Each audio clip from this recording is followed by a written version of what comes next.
எசேக்கியேல் 36:26 வாசிக்க கேட்போம்.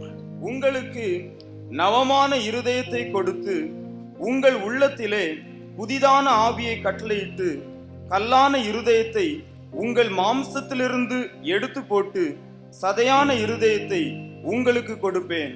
அதன் பிறகு அடுத்தவர் செய்வது ஒரு புதிய இருதயத்தை கொடுக்கிறார். புதிய உள்ளம், புதிய ஆவி. என் அன்பிற்குரியவர்களே, நாம் இறைவனை அறிவதற்கு முன்பு அவரை கண்டு பயப்படுகிறோம்.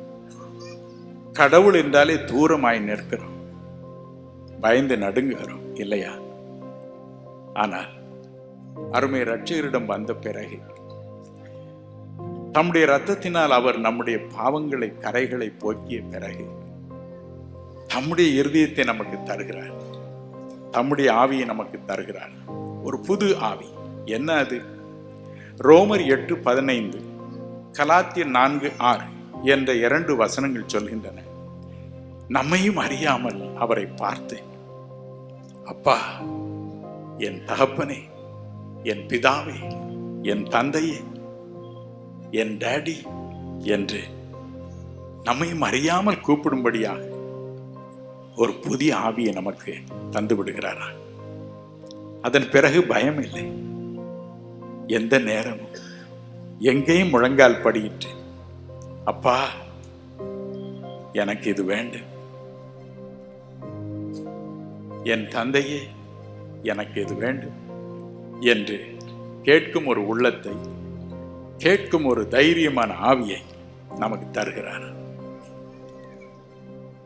1986 ஆண்டு மே மாதம் 21ஆம் தேதி ஏற்பட்ட கொடிய விபத்தில் 17 வயது நிரம்பிய என் அன்பு மகள் ஏஞ்சல், அவருடைய முழு பெயர் இவாஞ்சலின், மரித்து போனார். 3 ஆண்டுகள் இருண்ட நாட்கள் எங்களுக்கு. கண்ணீரிலேயே கழித்து வந்தோம். என் மகள் இந்த உலகை விட்டு போன பிறகு அவளுடைய நாட்குறிப்பேட்டில் இவ்வாறு எழுதியிருந்தாள்.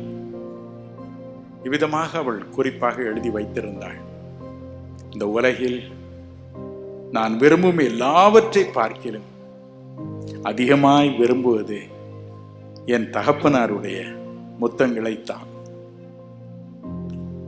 ஒவ்வொரு நாளும் ஸ்கூலுக்கு போகும் பொழுது என்னிடம் வருவாள், வந்த பிறகு வருவாள், காலையில் எழுந்தவுடன் வருவாள். அவளை கட்டி தழுவி முத்தமிடுவேன். கூட்டங்கள் முடித்து, இப்படிப்பட்ட கூட்டங்களை முடித்து போகும் பொழுது விமான நிலையத்தில் வந்து நிற்பாள். படிப்பு நிமித்தம் அவளை கூட்டி வர முடியாது. அனைத்து முத்தமிடுவேன். இந்த வார்த்தைகளின் உள்ளத்தை உடைத்தன. இனி யாரை நான் முத்தமிடப் போகிறேன்? யாரை அணைத்து நான் பரவசம் அடையப் போகிறேன்? 3 ஆண்டுகள் எங்கள் உள்ளம் இரத்த கண்ணீர் வடித்தது. என் மகனுக்கு 3 ஆண்டுகள் கழித்து திருமணம் ஆயிற்று. என் மகன் தன் மனைவியோடு வீட்டிற்கு திரும்பினான். அன்று அவர்களை மெத்தையில் உள்ள ஒரு அறையில் வைத்தோம். எப்பொழுதும் என் மகன் அந்த அறையில் தான் தங்கி இருப்பான். போய் கூப்பிட முடியாது என்பதற்காக தொலைபேசியின் மூலமாகவே அவனோடு நான் பேசுவேன். அவனும் ஏதாவது வேண்டுமென்றால் அதன் மூலமாகவே என்னை கூப்பிடுவான். ஏதோ ஒரு அவசரம் வந்தது. உடனே அந்த தொலைபேசியின் மூலம் பால் என்று அழைத்தேன்.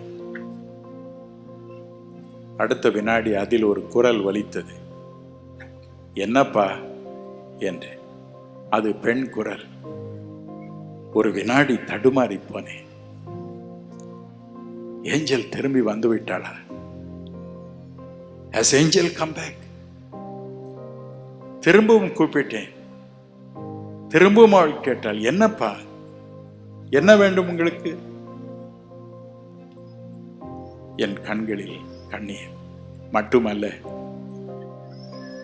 திருமணமாகி இருவரும் வீட்டிற்குள் நுழையும் பொழுது என் மகனுக்கு முன்பதாக அவள் ஓடி வந்தாள். என்னையும் என் மனைவியும் அணைத்துக் கொண்டாள். சரமாரியாக முத்தமிட்டாள். தடுமாறி போனோம். எங்கள் கண்களில் கண்ணீர். மட்டுமல்ல, என் மகளுடைய பெயர் இவாஞ்சலின்.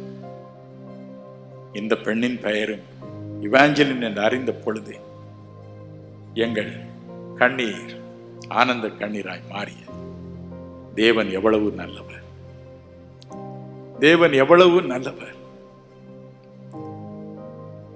என் அன்பிற்குரியவர்களே, முழு உரிமையோடு அவள் என்னை பார்த்து கூப்பிட்டாள். அப்பா, 10 வருடங்களாக என்னை அப்பா என்கிறாள், அம்மா என்கிறாள்.